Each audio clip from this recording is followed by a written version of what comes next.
Ya está, no tenemos Bueno, más pues, pendientes. Ok. pues ahora sí, buenas tardes a todos y gracias por acompañarnos en este miércoles 22. Bienvenidos a la quinta entrega de este ciclo de Detectives del Arte, hoy bajo el título, como decía anteriormente, de medidas de seguridad en provenance y numismática. Si quieren, ya pueden ir haciendo uso del chat para presentarse y saludar, así sabemos quién está al otro lado. Ya estoy viendo algunas personas que están saludando y también conocer desde qué lugar se están conectando. Nos encantaría saber desde México, desde Brasil. Vi que el primero en conectarse fue Mauricio dos Santos, que nos daba un claro boa tarde, así que sabemos que está por aquí en Brasil. Boa tarde a todos, buenas tardes. Quiero además aprovechar para recordar que Gustavo Perino, perito de arte y socio director de la consultora de peritaje de arte Giboa, estará hoy una vez más en el backstage para ayudarnos con la parte técnica, como siempre.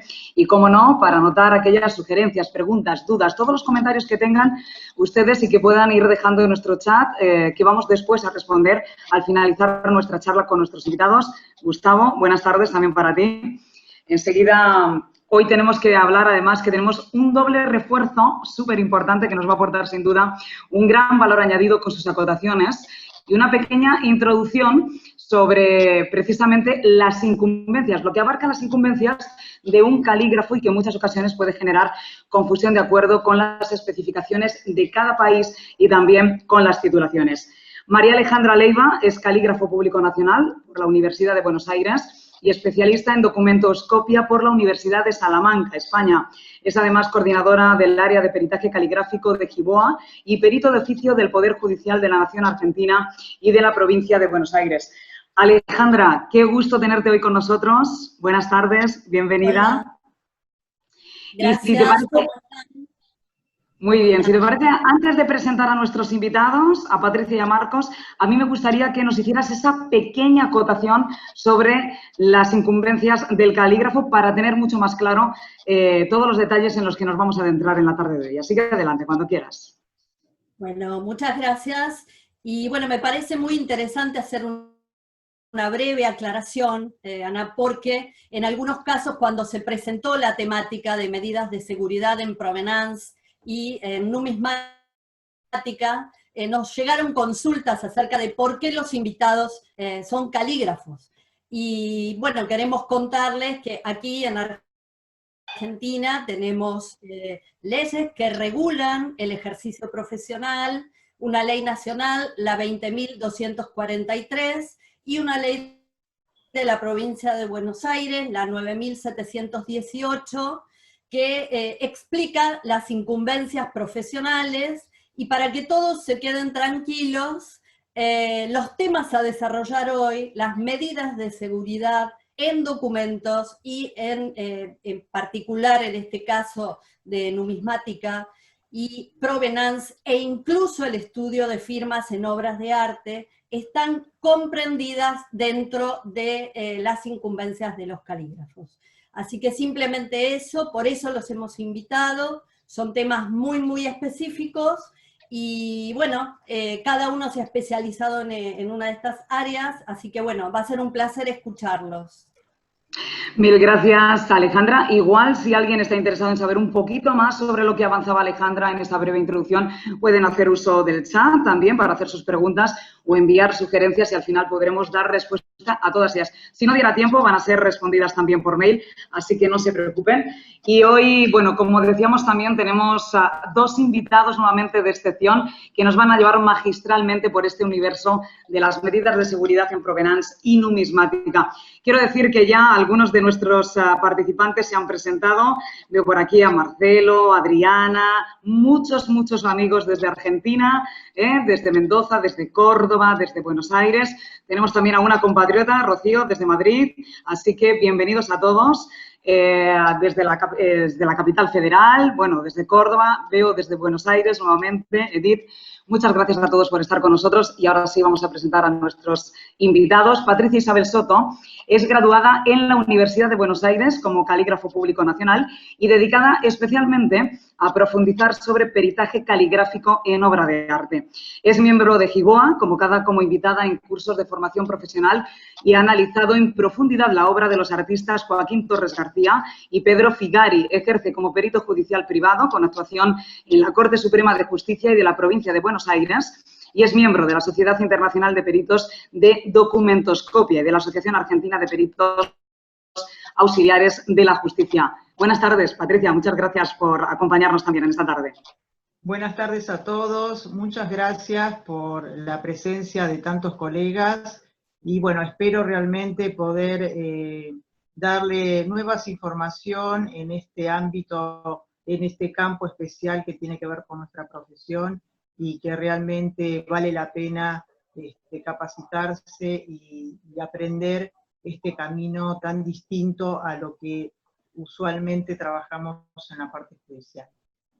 Gracias, Patricia. Bueno, tenemos también a Elsa de Santiago del Estero, que la saludamos por aquí. Muchas gracias. Siguen mandándonos mensajes, nos encanta leerles. Y nuestro segundo invitado es Marcos Gianetto, calígrafo público. Marcos ha desarrollado además su labor en la Policía Judicial del Poder Judicial de Córdoba, Argentina, efectuando numerosos peritajes e informes de documentos y escritos cuestionados.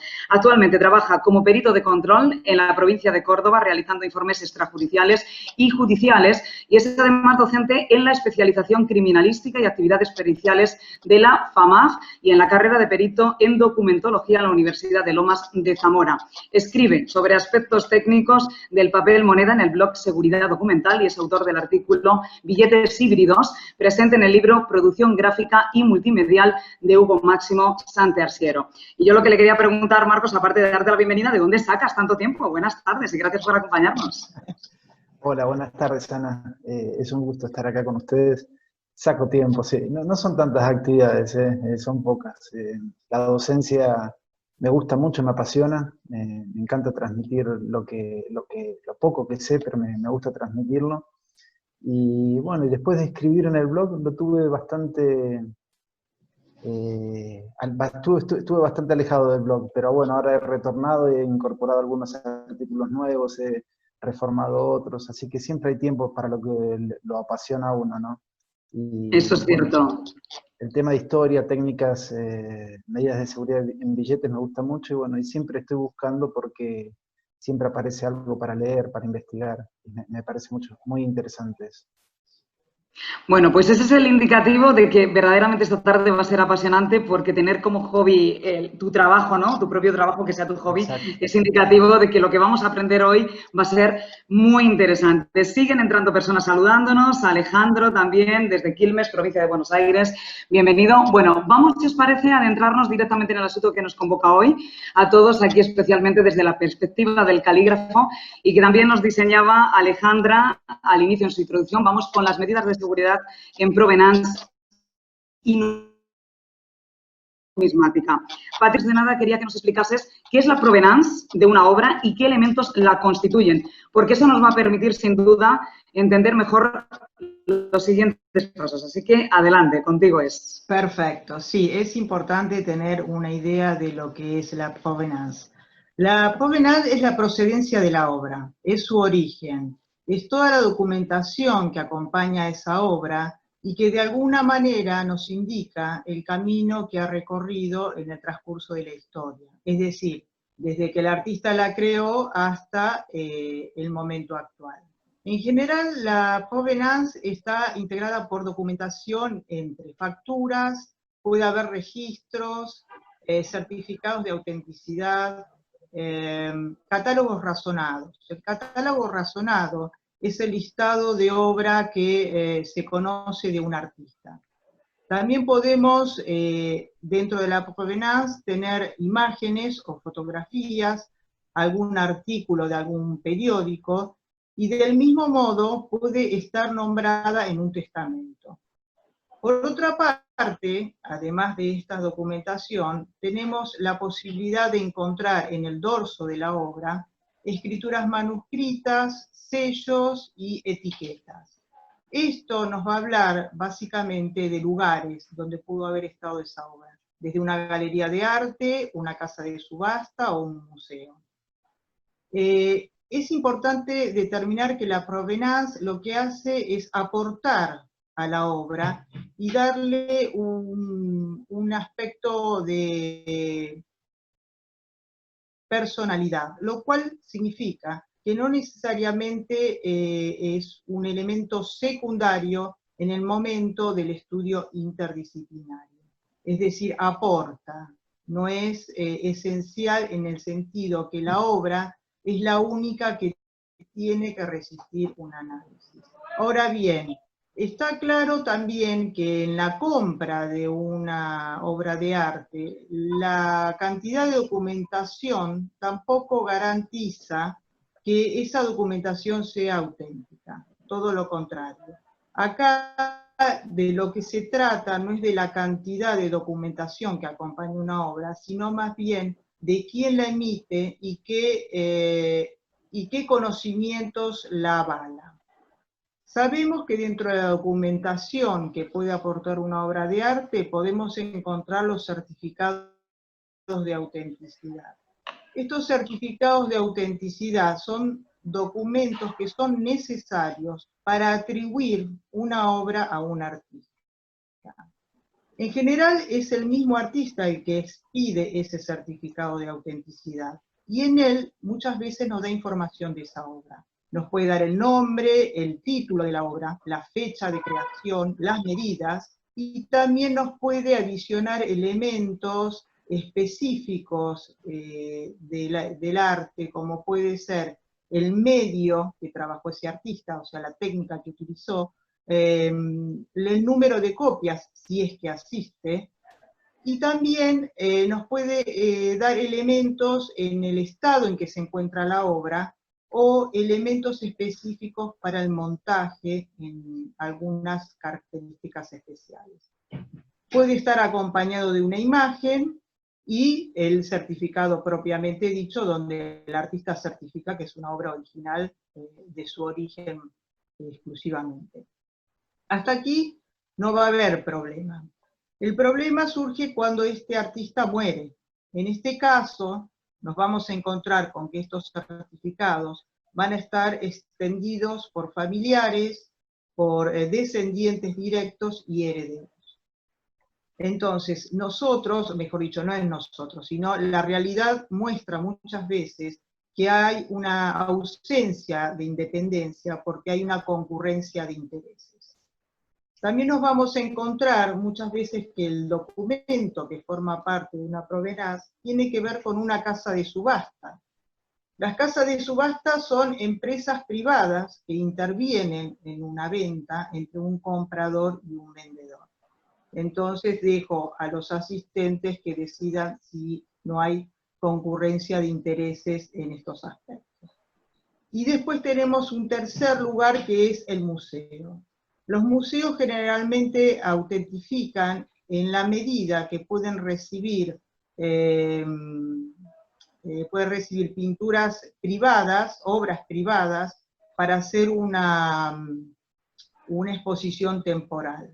Y en ese momento el museo las legitima al incorporarlas a ese catálogo que va a ser parte de esa exposición. Entendemos en el aspecto de la provenance que hay un gran vacío en cuanto no está normado ni está legislado quién es la autoridad competente para poder expedir la autenticidad de una obra de arte cuando el artista está fallecido. Y esto los falsificadores lo saben y obviamente aprovechan estas situaciones para poder engañar a la gente. Es así que dentro de los documentos que forman parte de la provenance, podemos encontrar documentos donde el documento es auténtico, pero el contenido del profesional que está interviniendo es falso. Otra de las veces podemos encontrar con que el documento es falso tanto en su contenido como en su continente. Es decir, que no solo está falseado el informe que se le está dando en esa documentación, sino que además se aprovecha de alguna persona prestigiosa o de alguna institución inexistente para avalar esa documentación, sacando información de internet e inclusive armándola en cuanto a sellos, logos y sistemas de, por ejemplo, de esa persona prestigiosa suele presentar su trabajo, copiarla exactamente igual. Y otra tercera modalidad que se puede llegar a encontrar es que el profesional que interviene es una documentación original, pero lo que se le aporta o lo que se le arrima para poder hacer esa certificación es falsa. Es decir, previamente el falsario ha impreso ya sea un catálogo o un libro donde aparece esa obra que se quiere vender y que es falsa, para conseguir un certificado con una firma de un profesional auténtica, pero con una base falsa. Entonces, nosotros entendemos que ese es el lugar donde nosotros, los calígrafos, podemos intervenir, en el sentido que tenemos conocimientos de cómo manejar y estudiar un documento. Dentro de la pericial caligráfica, más allá del punto pericial que sea solicitado, el perito previamente tiene que hacer un estudio exhaustivo del soporte, es decir, del documento.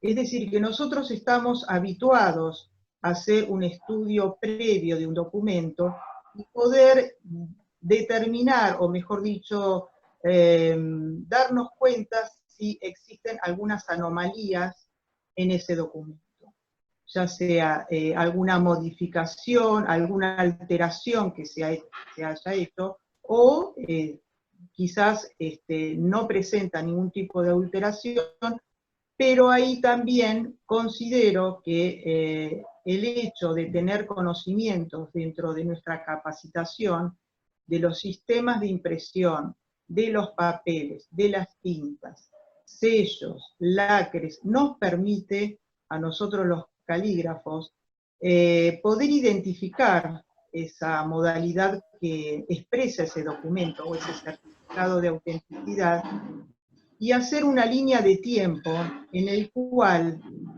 los componentes de ese documento, ya sean de impresión, mecanografiado, de sello, de etiqueta, tiene que coincidir en una línea de tiempo con lo que se está, diríamos, lo que está manifestando el documento, la fecha.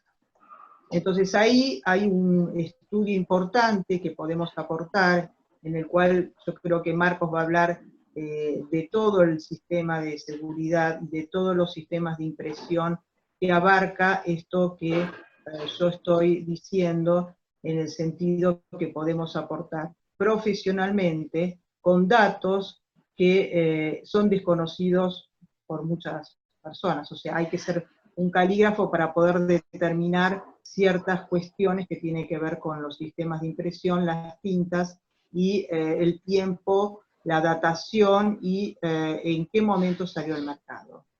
Sí, porque una cosa que apuntabas muy bien, Patricia, y que también mencionaba Alejandra al principio cuando hablaba de las incumbencias del calígrafo, y a mí me parece interesante nuevamente resaltar esto, que muchas veces y en muchos países se piensa por un calígrafo, se piensa solo en la grafía, pero tú has mencionado precisamente una cantidad ingente de elementos que van desde el propio material hasta las tintas, etcétera, que también forma parte de las incumbencias del calígrafo. Por tanto, el rol del calígrafo, en este caso en la investigación, es fundamental, que me imagino que junto con el perito de arte, en este caso, podéis hacer un trabajo complementario para determinar la autenticidad de una obra, ¿no?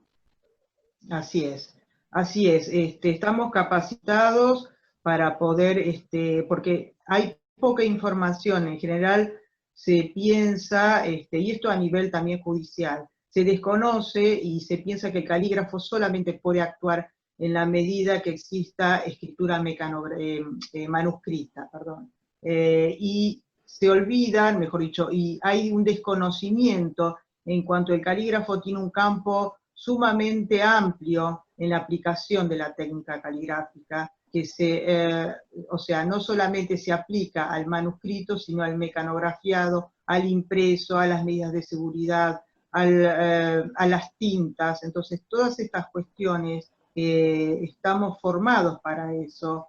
Considero que los debemos explotar, y este mundo del arte nos permite salir un poco de ese dictamen judicial tan estricto en algunas cosas, y poder ampliar este conocimiento en una investigación que, como vos decís, Ana, lo que va a hacer es aportar al estudio interdisciplinario, el estudio de la obra misma, ¿no? O sea, aportar, la obra viene con este aporte, es decir, en su dorso figura un documento, un certificado que está adosado en el dorso de la obra. Bueno, eso también hay que estudiarlo. Claro, una pregunta que a mí me cabe sobre esta cuestión. En la provenance, ¿una obra puede venir sin provenance, es decir, sin documentación? ¿Se puede dar el caso? Y en el caso de que suceda, ¿cuáles son los cuidados especiales que debemos tener? Sí, yo entiendo que una obra puede venir sin provenance. El tema es que la investigación tiene que ser, diríamos, ahondar más, así como yo recién decía, que la provenance es un elemento secundario y que la obra es la única que tiene que resistir un análisis. Bueno, en este caso está claro que la obra es lo más importante y después se verá, en el caso de cómo salen los primeros estudios de esa obra, si asiste seguir investigando o no, porque en realidad si la obra habla por sí misma, que tenga documentación o no tenga documentación, me parece que quizás tendrá un menor valor a la hora de valorar, de sacarla al mercado, pero yo entiendo que una obra sin provenance no la quita de su originalidad. Y antes de ir con Marcos, ya las has desgranado de alguna manera, pero a mí me gustaría que resumieras, que concretaras un poco cuáles son las valoraciones a tener en cuenta en el tipo de investigación que efectivamente hace un calígrafo sobre la provenance. Básicamente el estudio del calígrafo tiene que basarse en el estudio del documento físicamente, hacer un estudio exhaustivo del documento para determinar que no hay ningún tipo de adulteración. Y en el caso que no exista ningún tipo de adulteración o no se pueda verificar, estos datos que muestra el certificado, por ejemplo, que tenga una estampilla, que tenga un sello, que tenga un lacre, que cómo está confeccionado, por ejemplo, si está mecanografiado, bueno, ver la posibilidad de identificar esa máquina de escribir, porque existe una ficha internacional de Interpol que se viene realizando desde el año 1960, anterior y posterior, en el cual se puede identificar una máquina en base a una fórmula del espaciado del trabajo que hacen los tipos de la máquina, y con eso poder ubicar el fabricador, el país y cuándo salió al mercado. Si, por ejemplo, en este caso vemos que la mecanográfica que figura en ese certificado no condice con la fecha que supuestamente está extendido este certificado, ya nos está dando un elemento a tener en cuenta. Y así hacer una línea de tiempo. En este caso yo dije de una mecanográfica, pero puede haber un sello, puede haber una etiqueta, puede haber un sistema de impresión que en la fecha donde supuestamente está extendido este certificado es posterior, o sea, no hay coherencia en cuanto a la cronología de tiempo. Ajá. Bueno, yo quiero ahora, Patricia, dejar, ya que estamos con este título de Detectives del Arte, dejar una pequeña pista ahí para tirar esa sugerencia de que vayas pensando en algunos ejemplos anecdóticos de color sobre esto mismo que hemos estado hablando, para después volver a ti, después de terminar con Marcos, y lanzar algunos de esos ejemplos que sin duda, bueno, nos van a llenar de curiosidad. Pero vamos ahora sí con Marcos. Quiero nuevamente recordar a todos nuestros invitados, a nuestros participantes, que pueden usar nuestro chat, que pueden ir comenzando a hacer sus preguntas, también sugerencias, todas las dudas que tengan sobre lo que ha hablado Patricia, pero también sobre lo que vamos a comentar hoy con Marcos, o cualquier sugerencia que quieran dejar, por favor, utilicen el chat, que vamos después a analizar todas esas preguntas. Y ahora sí, Marcos, vamos a hablar fundamentalmente de medidas de seguridad. El docente eres tú, ya nos has dicho que te encanta, así que A mí lo que me gustaría, en primer lugar, es que nos explicaras qué es una medida de seguridad documental y qué elemento se puede considerar como tal. Explícanos. Bien, bien. Antes de definir qué es una medida de seguridad, me gustaría definir qué es un documento de seguridad, si entendemos también el contexto, porque Perfecto.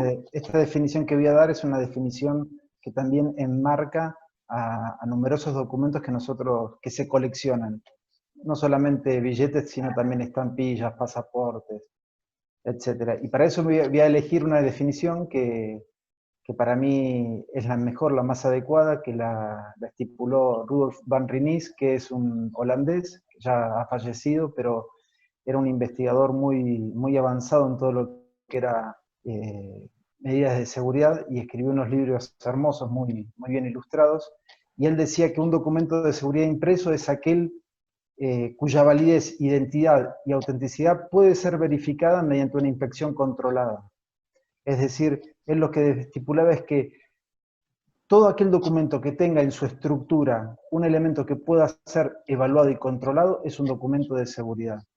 Y esa evaluación a nosotros nos tiene que permitir determinar la validez, la identidad o la autenticidad de ese documento. Por ejemplo, ¿qué es una técnica controlada? Controlar al trasluz un documento es una técnica controlada. ¿Por qué? Porque yo hago un movimiento con el documento y espero un resultado. ¿Qué resultado? Puede ser la detección de una marca de agua, la detección de un hilo de seguridad, la detección de algún indicador de fibras de seguridad que se ven también al trasluz. Entonces, esa definición de documento de seguridad también ahora me puede servir para definir qué es una medida de seguridad. Y una medida de seguridad, en definitiva, sería todo aquel elemento que me sirve, que se incorpora a un documento y que me sirve para controlar el documento y determinar su identidad, validez y autenticidad. Por ejemplo, en un billete de banco, un elemento de seguridad como una marca de agua se incorpora a ese billete para detectar si el billete es auténtico o falso. Esa sería una medida de seguridad, un elemento de seguridad. Un hilo de seguridad también es otro ejemplo. Se incorpora a un billete, a un pasaporte, a una estampilla, ¿para qué? Para controlarlo y determinar si el documento es auténtico. Hay otros elementos que también me sirven y que están vinculados a otro tipo de documentos. Por ejemplo, yo recién nombré los billetes, los pasaportes, o los certificados de autenticidad de software. Esos son documentos de seguridad de alta complejidad. Pero también tenemos documentos de seguridad que no son tan complejos y no son tan sofisticados, que vendrían a ser de mediana complejidad y de baja complejidad. Por ejemplo, en los documentos de mediana complejidad hay muchos documentos que también se coleccionan, por ejemplo, los bonos, los folios notariales. Esos documentos también incorporan en su estructura medidas de seguridad que permiten validar, autenticar e identificar ese documento. Son otras medidas de seguridad con otra calidad, con otro coste, pero también cumplen ese objetivo.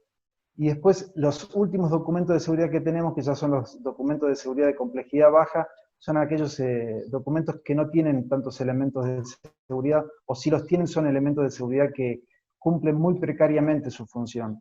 Por ejemplo, las entradas a eventos, los tickets de transporte, las etiquetas de prendas de vestir, entre otros ejemplos.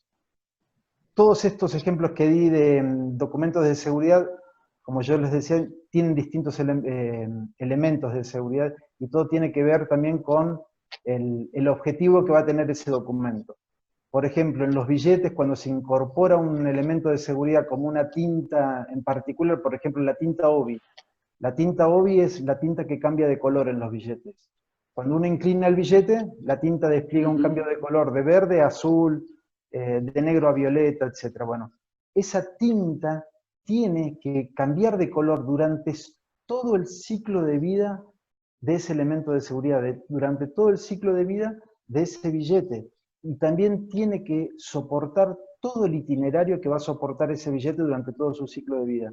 Si el billete, por ejemplo, los dólares estadounidenses, acá en la Argentina, que compramos dólares como medida de ahorro, hay billetes por ahí que tienen 20, 30 años y uno los ve y están nuevos. ¿Por qué? Porque la gente no los ha usado casi, solamente los ha usado como medio de ahorro, y conservan muy bien las características, por ejemplo, de la calcografía. Uno lo siente bien a la calcografía. En cambio, si uno usa mucho el billete, la calcografía se empieza a desgastar, no se siente bien al tacto. Pero en cambio, en los billetes que se han usado para ahorro o para coleccionar, conservan muy bien la calcografía. Es una característica distintiva que tienen. Por ejemplo, los billetes dólares que se coleccionan, que tienen sellos distintivos de colores, que son una de las primeras emisiones en billetes dólares, bueno, esos billetes, si uno los aprecia en el microscopio, ve que la calcografía conserva aún todas las características típicas del sistema de impresión. Es decir, son sistemas de impresión que se emplean con un objetivo en particular, que conserven casi sus características durante todo su ciclo de vida. Recordemos que los billetes, muchos de ellos pasan también por los cajeros automáticos. También se los lava accidentalmente. Unos cuantas veces mete dólares en la lavadera. No, dólares no, pero pesos argentinos sí. Los lava con las prendas de vestir, los lava sin querer los lava, los contamina con blanqueadores ópticos, etcétera, pero las tintas siguen desplegando determinadas reacciones, la calcografía sigue conservándose. Hay que tener en cuenta, me gustaría aclarar algo ahí en eso con respecto a los insumos. Como recién decía Patricia, que no todos los documentos van a tener características de seguridad comerciales como pueden ser kinegramas, marcas de agua, hilos de seguridad, fibras, papeles sin blanqueadores o tintas con reacción UV. Puede haber documentos que tengan solamente escritura manuscrita, que tengan solamente una estampa de sello, que tengan solamente un texto de llenado mecanográfico, y ahí están también las características que vamos a tener que evaluar nosotros. Por ejemplo, los pasaportes antiguos que se coleccionan y mucho, tienen llenados manuscritos.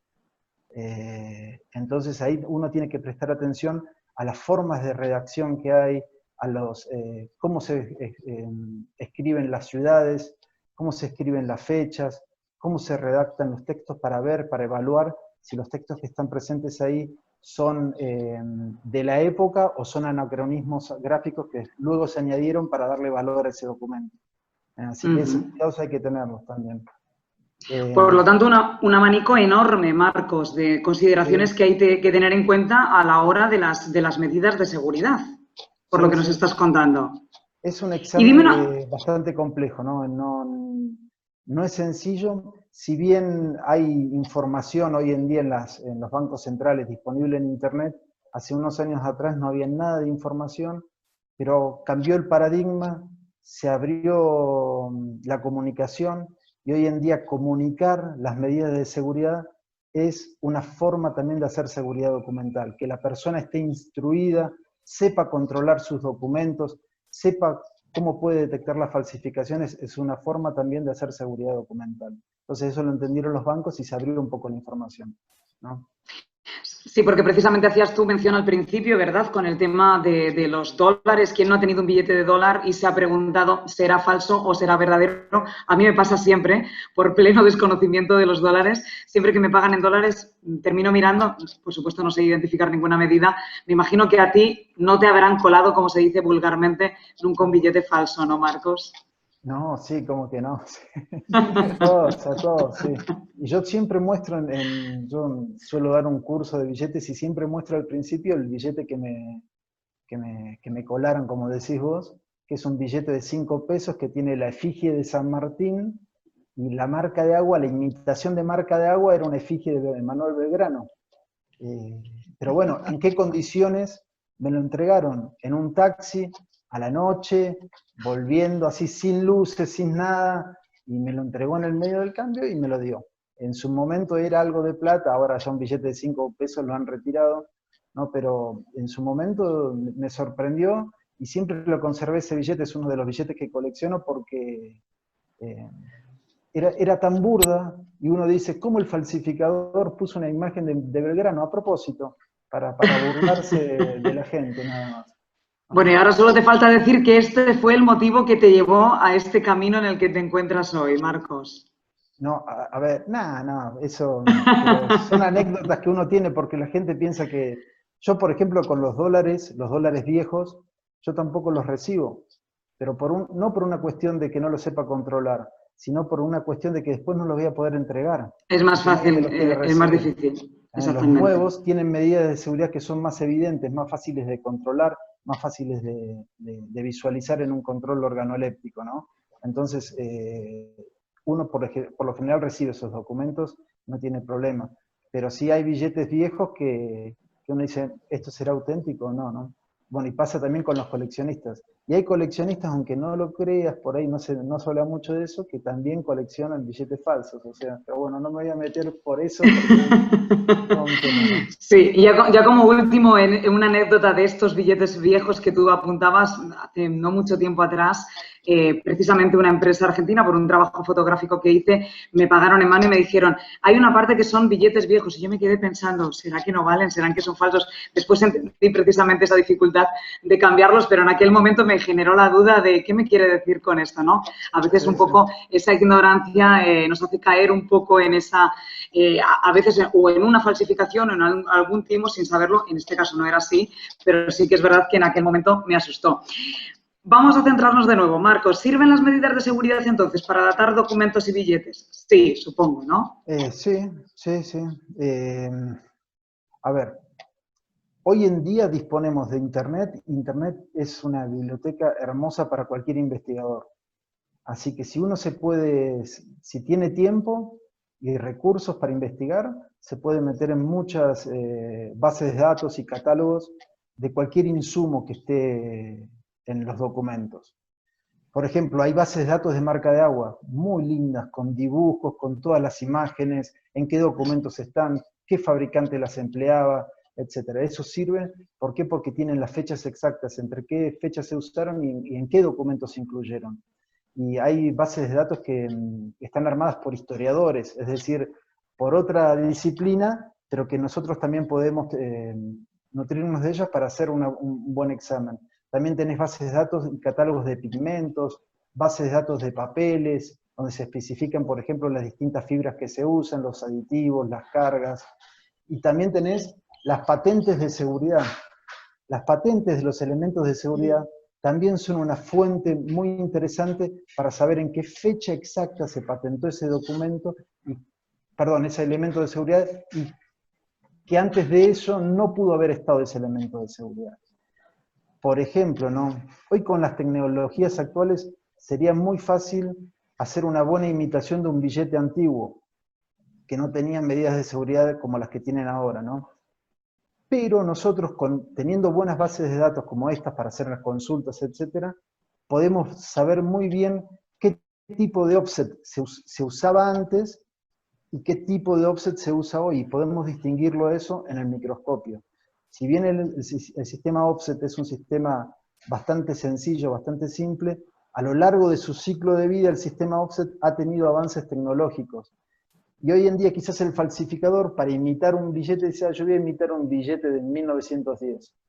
Muy bien, pero no va a tener el offset de 1910 o 1920. Entonces, ¿qué va a hacer? Va a usar el offset de ahora. Y eso se va a ver en la impronta, en la falsificación.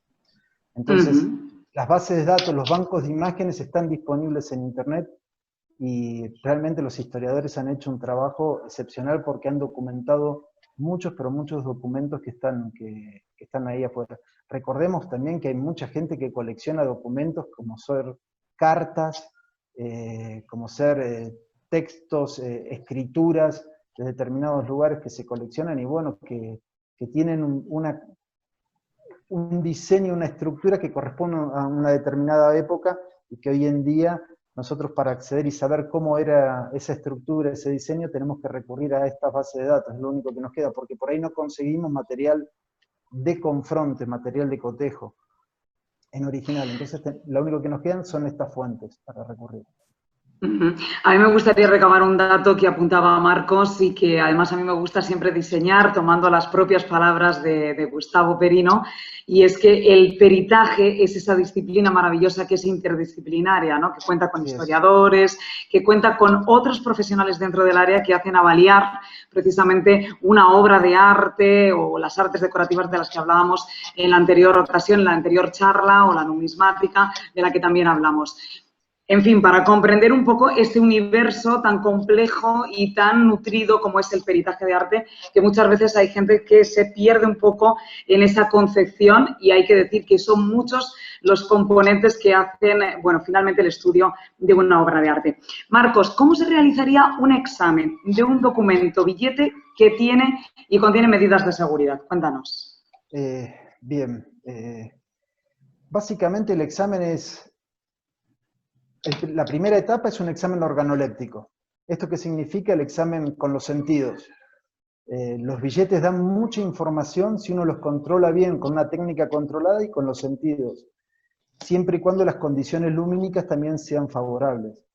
Pero el examen organoléptico, por ejemplo, controlando el documento al trasluz, nos puede dar información de las marcas de agua, de los hilos de seguridad, de la presencia de fibras transparentes, etc. Al tacto podemos detectar la calcografía. Inclinando el documento puedo ver cómo se despliegan efectos dinámicos en las tintas, en los hilos de seguridad, o cambios de color en las tintas. Y con el olor, ¿quién no ha acercado la nariz a un documento para sentir el olor que tiene? Eso también nos está dando mucha información. Y esa información la tenemos que documentar. Entonces, el primer paso siempre es el examen organoléptico. Y prestar atención, llevar una metodología precisa y documentar lo que estoy sintiendo con el tacto, con la vista y también con el olfato. Es muy importante el olfato, sobre todo en documentos antiguos. Uno se acostumbre bien el olfato, va a poder percibir y distinguir aromas y olores. Y luego pasamos a un examen sistemático, que es contar con instrumental específico, lupas, radiaciones UV, radiaciones infrarrojas. Se puede hacer un examen más completo con el sistemático. Pero lo recomendable es, después de hacer el examen sistemático y corroborar cómo está conformado ese documento, es volver a realizar el examen organoléptico. ¿Para qué? Para de esa manera seguir entrenando el examen organoléptico y volver a realizar un examen del documento a ver si ahora distingo todas esas características que tiene ese documento. Eso es un entrenamiento básico de un perito que tiene que realizar. ¿Para qué? Porque no siempre va a tener disponible instrumental técnico. Capaz que está en la calle, que está en algún lugar y dice, me falta el microscopio. ¿Cómo puedo saber si es inyección de tinta, láser, o si es en realidad un offset? Y bueno, quizás a simple vista no me doy cuenta. Bueno, y si lo muevo bajo una fuente de luz fuerte, ¿qué pasa? El láser se tiene que reflejar, y voy descartando, y así voy siguiendo para descartar qué sistema de impresión pudo haber sido. Entonces, el examen organoléptico tenemos que entrenarnos y aprender a leer con los sentidos los documentos. Eso es muy importante, para mí es fundamental. Y documentarlo, aunque sea cualitativamente, no importa. Poner escala de valores cualitativas, no importa, porque eso nos va a dar una pauta y un orden a nosotros para seguir entrenándonos en este tipo de examen. Bueno, me ha encantado lo del olfato porque me ha traído a la mente un catador de vino, ¿no? Es casi como un catador de documentos en este caso, maravilloso, ¿no? Hoy en día han aparecido unos libros hermosos sobre el examen organoléptico de todo, ¿no? Odorama, no me acuerdo del otro de la mujer, que son libros muy lindos que hablan sobre el olfato y cómo lo hemos perdido, no lo entrenamos, no lo usamos, y bueno, ¿y quién no ha abierto? Por ejemplo, nosotros cuando llegaban a la sección los dólares, para examinar los dólares falsos, abríamos los sobres y lo metíamos así en el día y decíamos serigrafía. ¿Por qué? Porque la tinta de serigrafía tiene un olor fuerte, bien característico. Y a veces cuando olemos un billete auténtico, decís, este es un billete auténtico, sentís el olor característico. Entonces hay que hay que estar atento. Cierto, ¿a quién no le ha pasado, no? Comprar un libro nuevo o agarrar un libro viejo de la librería del abuelo, ¿no? Y oler, ¿no? Ese olor del papel es maravilloso, ¿no? De la imprenta, es muy característico. Es información que la pasamos desapercibida, pero tenemos que aprender a registrarla y a documentarla sobre todo. Cierto. Por escrito. Vamos, si te parece, Marcos, a dejar una pequeña guinda para el final, un poquito de suspense también, y te voy a pedir que mientras regreso con Patricia de nuevo, vayas pensando para terminar nuestra charla, para que nos hables de lo que entendemos como billetes raros con defectos en sus elementos de seguridad y cómo diferenciar precisamente las fallas en la fabricación, ¿vale? Lo vamos dejando ahí, lo dejamos en un rinconcito ahora, volvemos a Patricia y enseguida voy contigo. Bien, Patricia, antes de ir también con las preguntas y de volver con Marcos, nos dejábamos esa pequeña pregunta para ti, que era que nos dieras algún ejemplo anecdótico de color, de, bueno, la provenance, de lo que habíamos estado hablando anteriormente contigo. Cuéntanos qué has pensado y qué tienes en mente, cuál es ese ejemplo o ejemplos anecdóticos que nos vas a dar. Hace poco tuve conocimiento de un caso que pasó en Valencia en el año 2009, en el cual una familia, un clan familiar, vendía obra de arte y cómo lo logró. En realidad lo que hicieron fue aprovechar una fotografía que se había sacado un artista con una máquina instantánea. Entonces usaron esa foto donde el pintor se saca la foto con su obra, con su cuadro finalizado, y utilizando un sistema informático, esta gente reemplazaba la pintura original del artista y ponían la que iban a vender como falsa. Esta cuestión sucedió cuando se hizo el allanamiento a estos talleres donde hacían toda la falsificación. Encontraron 3 cuños, además, con la leyenda de certifico y la expertización de obra de Goya, Paloma Picasso, y una aclaración en la firma que decía profesor de Historia del Arte de la universidad, no me acuerdo de qué lugar era. En realidad lo que acá está demostrando es que no hay que ser muy hábil, porque en realidad lo que se está tratando es aprovechar, el falsario aprovecha la falta de conocimiento de la gente. O sea, los tratamientos fraudulentos son variados ahí, o sea, desde la falsificación se puede producir desde una fotografía hasta una fotocopia, y siempre aprovechando el no conocimiento de las personas. Entonces, esto es fundamental, poder de alguna manera, en la decisión, en el caso de comprar obra de arte, o de cuestiones donde uno piensa de que no va a suceder, no va a pasar, no, esto se ve realmente como algo muy serio, tener la precaución de consultar previamente antes, porque la manera de engañar a la gente es frondosa.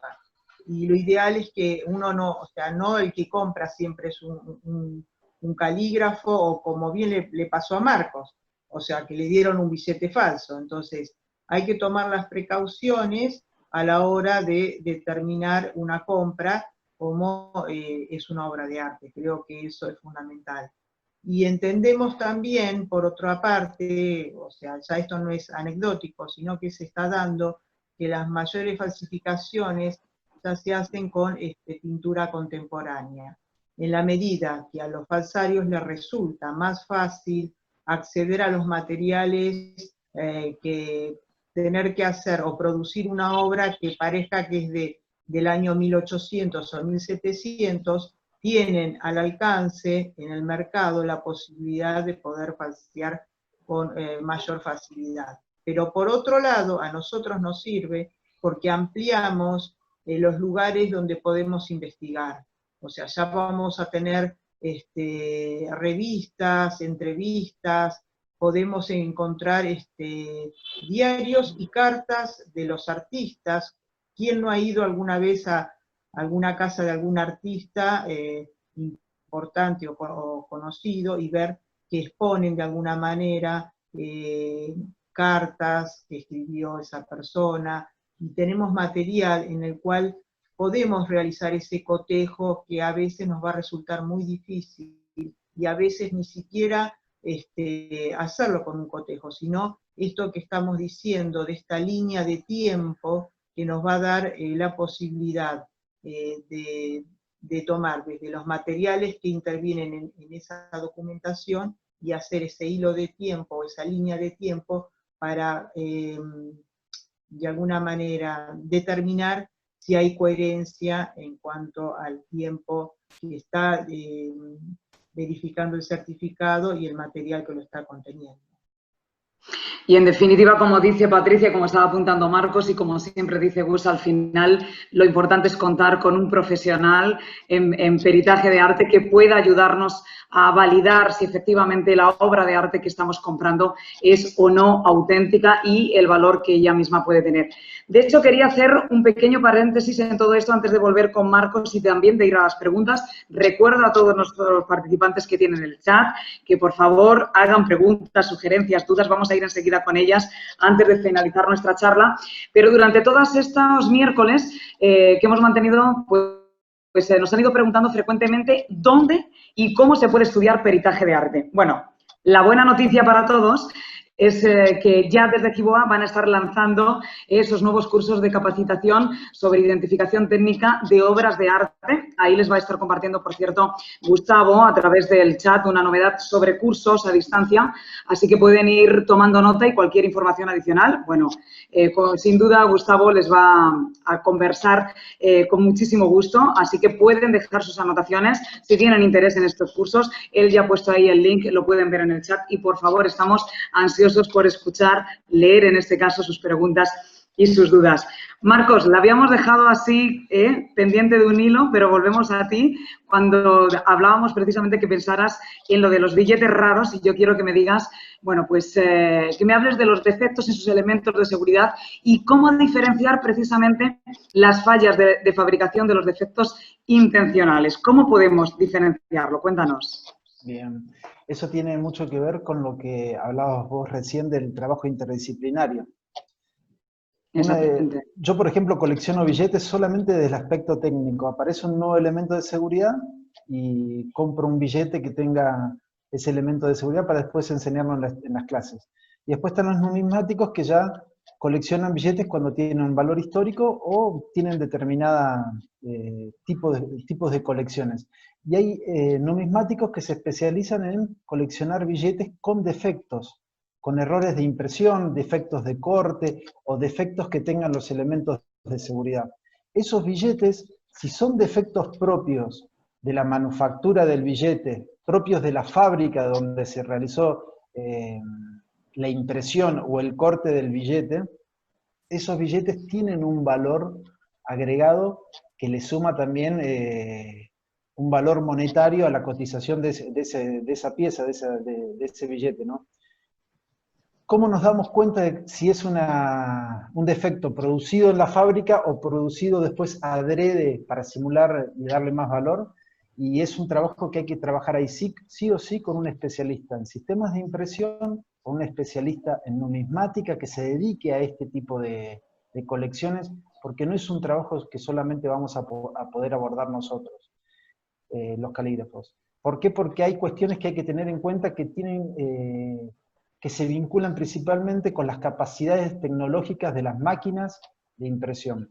Por ejemplo, para algunos billetes que se coleccionan, que tienen estas rarezas, sale fallada la tinta obi, sale corrida la tinta obi. Entonces, sale como una impresión fantasma la tinta obi. Bueno, tiene un valor determinado.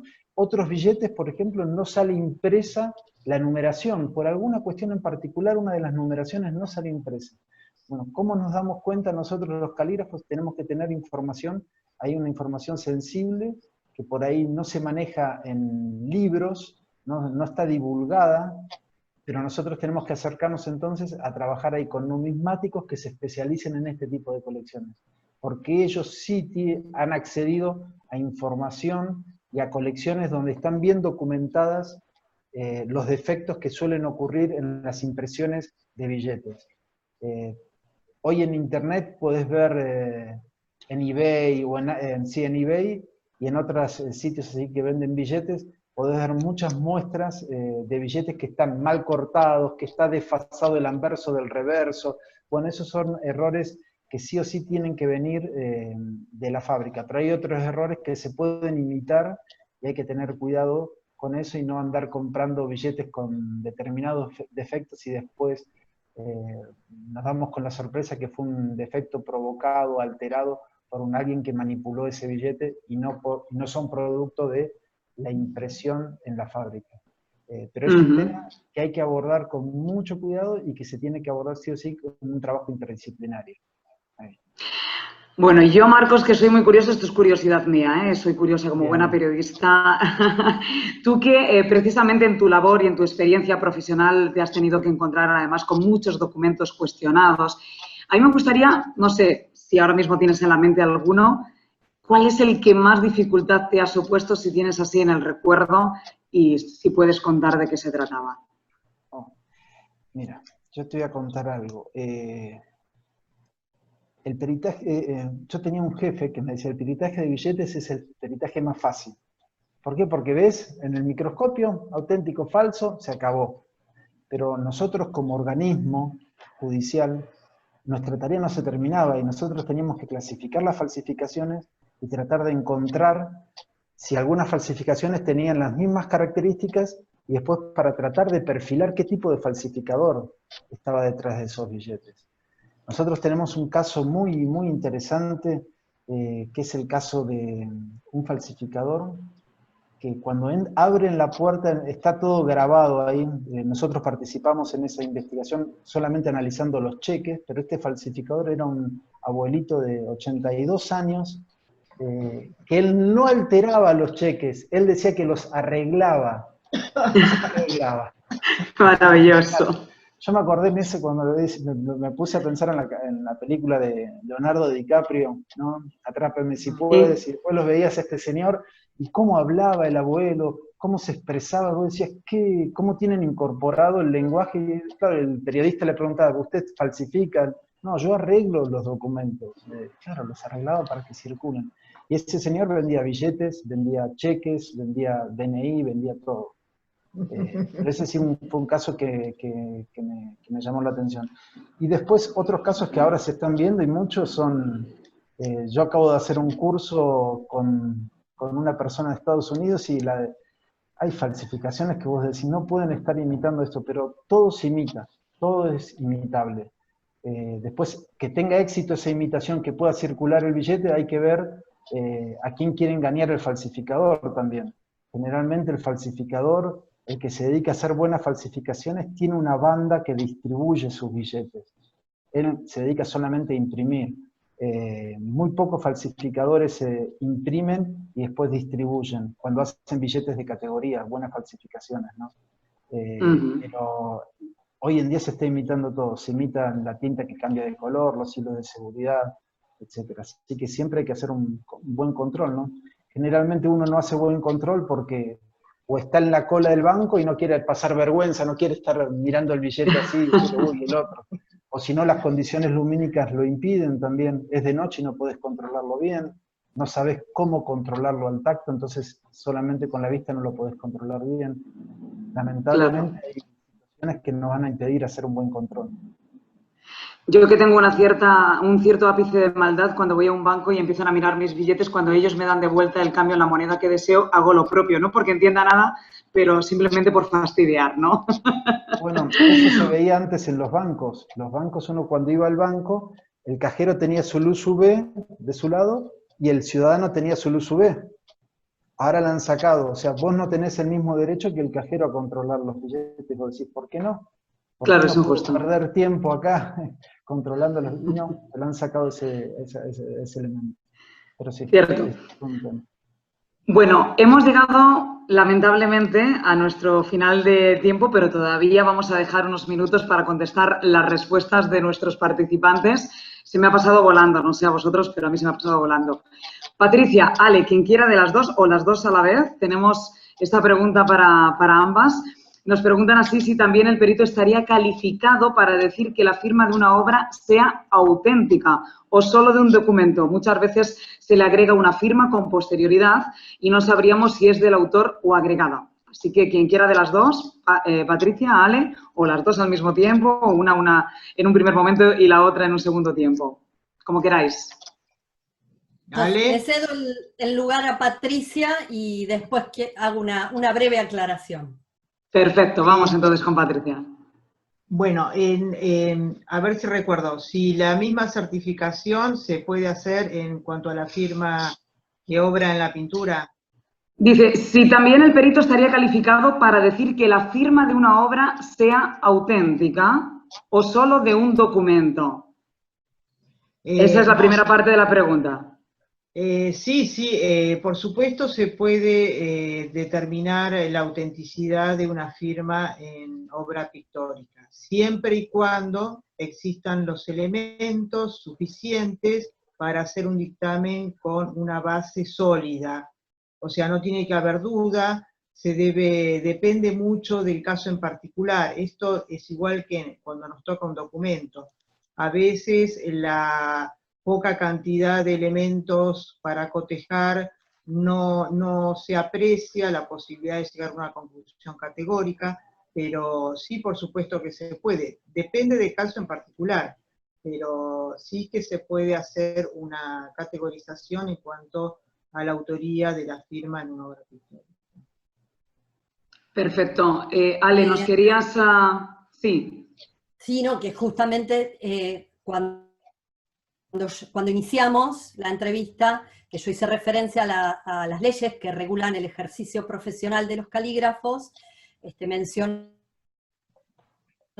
muy por encima esta cuestión, pero que no quede duda que somos los calígrafos los que tenemos incumbencias para trabajar de manera interdisciplinaria y en un equipo, incluso con restauradores, historiadores del arte, o sea, en un equipo multidisciplinario y abordar el peritaje de una obra, abocándonos a las cuestiones de firmas, escritura, porque a veces puede tener la indicación de la fecha, alguna dedicatoria, puede tener también la indicación del topónimo, o puede haber ejecuciones manuscritas al reverso, o sea, están dentro de las incumbencias profesionales. Ahora, como dice Patricia, cada caso es particular, y especialmente la obra pictórica, más que el dibujo o los grabados,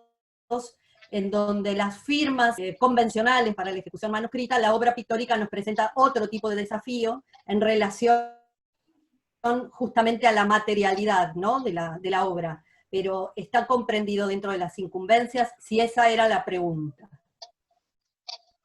Exactamente, esa era la pregunta, y además adicionaba que muchas veces, y es cierto, ¿verdad?, se le agrega una firma con posterioridad a la obra y dice la persona que nos preguntaba que ahí no sabríamos si es del autor o agregada por otra persona, ¿no? Ahí entra una dificultad que ahí también va a ir en esa parte del perito para determinar si efectivamente puede o no ser del autor, ¿no? Exactamente, exactamente.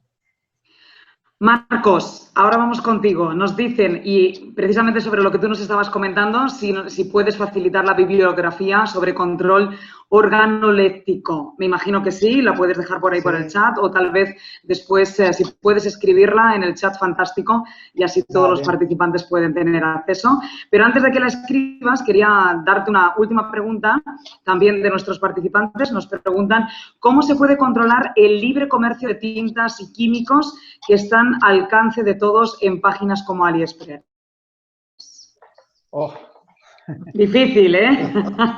No solamente hay una más peligrosa, que AliExpress, que bueno, que es tremendo, sí. Libre comercio, no se puede hacer nada con eso. Están ofreciendo todo por muy poco, lamentablemente. Pero yo creo que el problema, si yo lo veo desde una perspectiva más de zonal, de acá, el problema quizás está hoy en día más en las tecnologías 3D. Y más allá de eso no querría hablar, pero hoy la tecnología 3D puede hacer todo y como hay que tener mucho cuidado, pero lamentablemente, no estoy diciendo que se vaya a reproducir de manera fidedigna un billete, un pasaporte, no en mi casa, pero sí voy a poder hacer algo que pueda llegar a engañar a determinada gente. A eso es lo que voy. Nada Claro. es antifalsificable, nada es antiimitación, todo se puede falsificar, todo se puede imitar. Después hay que ver las calificaciones que tiene el imitador, el falsificador. Pero sí, AliExpress, Alibaba y hay otras más que son, que el otro día cuando hicimos la reunión de calígrafos con Alejandro y Patricia, estuvimos charlando de eso, ¿no? Pero, y bueno, está todo ahí, uno como perito, ¿qué puede hacer? Desde acá, desde Córdoba, Villa Allende, ¿qué puedo hacer yo? No puedo hacer nada. Usar Alibaba y el poder que manejan, porque hay páginas que sí que tienen todo. Y mira, yo he visto acá en Argentina, en Córdoba, billetes que ya tienen muy buenas imitaciones de la tinta que cambia de color. Y bueno, no la tinta que despliega movimiento como la Spark y también cambia de color, no, sino como la Obi vieja. Y bueno, ya se ve y es bastante frecuente verlo acá. Pero bueno, ya está. Por eso el examen organoléptico tiene que ser integral, tiene que ser bien completo, no solamente controlar un elemento de seguridad, sino controlar varios y al mismo momento. Yo ahí puse una historia natural de los sentidos de Diane Ackerman. No son técnicos nuestros esos libros, pero habla de los sentidos y de toda la experiencia sensorial de los seres humanos a lo largo del tiempo, cómo fuimos documentándola, qué experimentos hacían, etc. Y es hermoso cómo escribe Diane Ackerman. Y después el otro libro es de un argentino que se llama Odorama, que salió hace poco. Le voy a poner ahí el nombre, que es Federico Cusco, que es más técnico, más periodístico, pero es muy, muy interesante. Pero el libro de la mujer esta, Diane Ackerman, yo lo recomiendo para que nosotros también prestemos atención a lo que sentimos con los documentos. Sobre todo en el examen. Perfecto.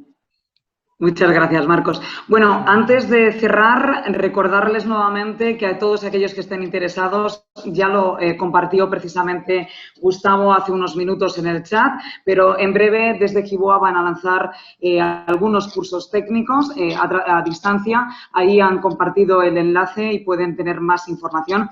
Y quiero aprovechar, antes de cerrar también este encuentro de hoy, para invitarles al próximo miércoles a nuestra última entrega de Detectives del Arte, que nos va a llevar al fascinante universo de las instituciones y el peritaje de arte con Mónica Pinto, del Instituto Nacional de Tecnología Industrial Argentino, y Mariel Eid, del Museo de Bellas Artes Castanino de la ciudad de Rosario, Santa Fe. Así que no se olviden de registrarse y participar una vez más con nosotros el próximo miércoles. Antes de cerrar, quiero devolver de nuevo la palabra tanto a Ale como a Gus, que nos van a puntualizar dos cuestiones y ya sí vamos a cerrar nuestro encuentro de hoy. Ale, Gus, cuando queráis.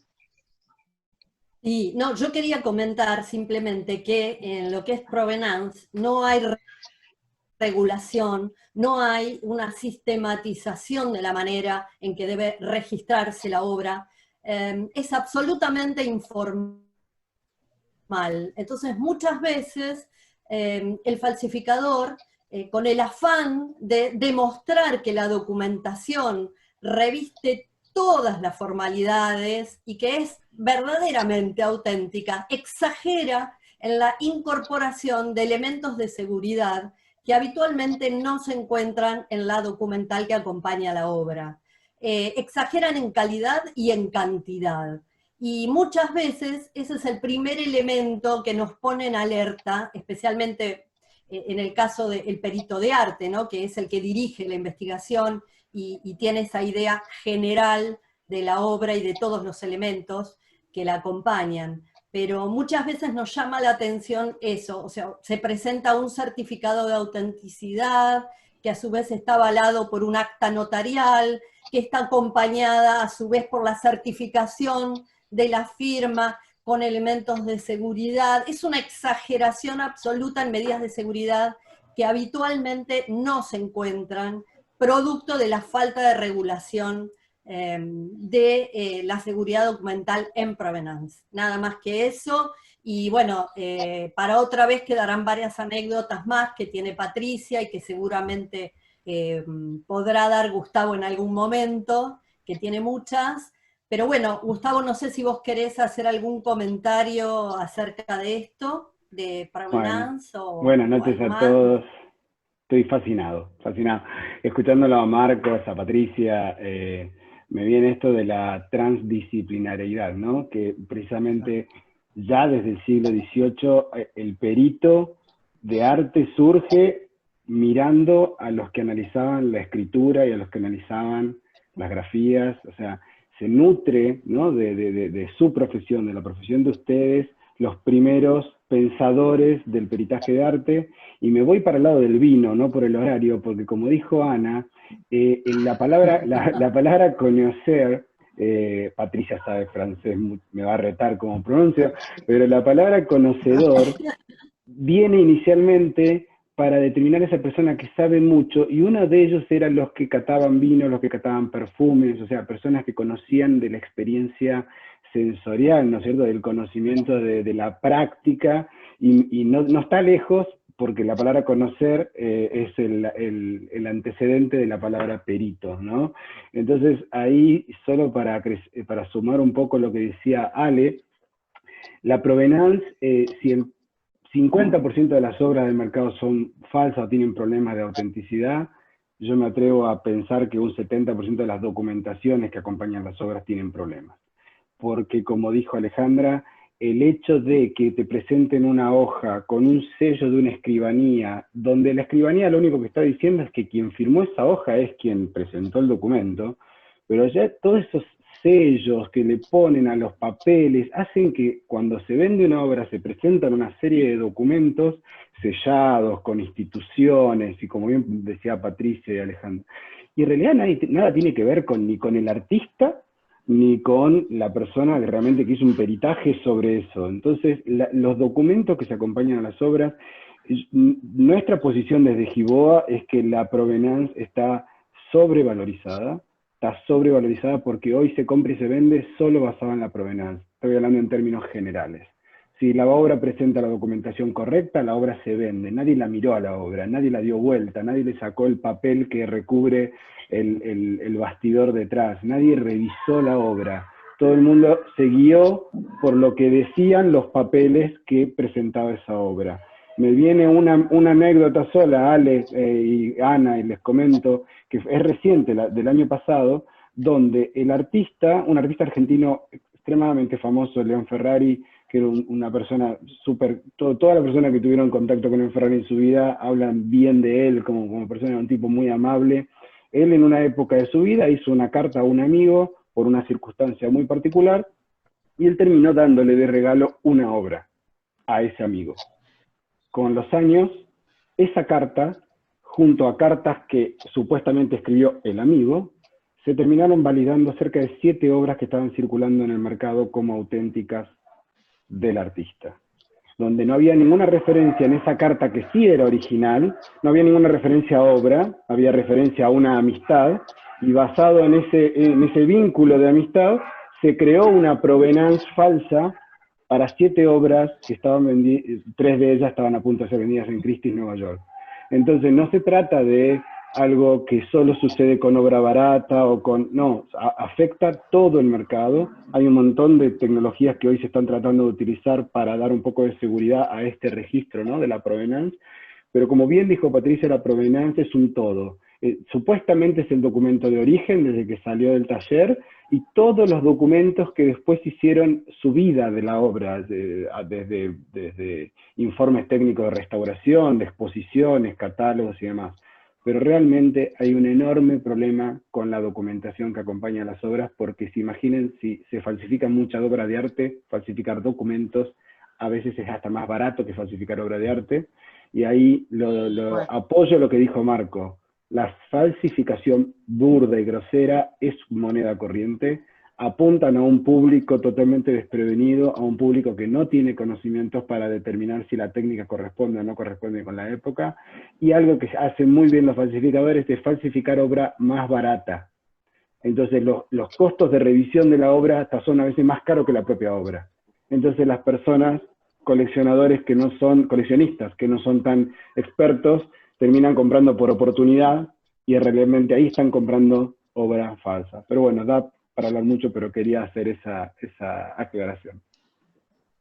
Bueno, muchas gracias, Gus, porque sin duda además eso remite a lo que decía también Patricia. Al final, la provenance puede ser o no ajustada a la obra, pero la obra de A3 es la que finalmente va a tener el valor en sí y, como siempre, peritada por un profesional, en este caso por un perito. Yo, antes de cerrar, quiero agradecer enormemente a ese público maravilloso que hemos tenido durante toda la tarde, súper activo. Además, han estado incluso en estos últimos minutos con Marcos intercambiando bibliografía. Yo ya voy a anotar también para dar alguna lectura sobre esos títulos sugeridos. Y quiero además leer algunos de los últimos mensajes porque es en agradecimiento a todos nuestros participantes. Lorena nos dice: Ale, increíble comentario a las dudas que se me presentaron respecto de la provenance. Mucho para seguir charlando. Gracias, Lorena. Mariana dice: excelente disertación. Enrique, muy buenos los expositores de hoy. Un placer escucharles. Martín Fernández, muy rica experiencia. Gracias por la realización. Karina, gracias. Muy interesante como siempre. Hasta el próximo miércoles. Gracias, Karina. Y también nos dicen: muy bueno, muchas gracias. Edith, interesante la charla, muchas gracias. Agradecida de escucharles. Ale, Patri, Gustavo y Marcos, gracias a todos. Bueno, en fin, gracias a todos ustedes, han sido maravillosos. Ha sido un placer compartir esta tarde con esta experiencia fantástica. Recordarles que el miércoles próximo a la misma hora tendremos una nueva cita en esta entrega de Detectives del Arte, que nos va a llevar, como decía antes, para hablar de instituciones y el peritaje de arte. Alejandra, Patricia, Marcos, 1.000.000 de gracias. Ha sido un enorme placer. Muchas gracias y buenas tardes a todos. Gracias. Gustavo y Alejandra por la convocatoria. Gracias a todos. Gracias a todos. Muchas gracias. Miércoles que viene. Gracias, un saludo a todos. Adiós, Gracias, Ana. chao, chao. Nos vemos. Chao, gracias. Chao, chao.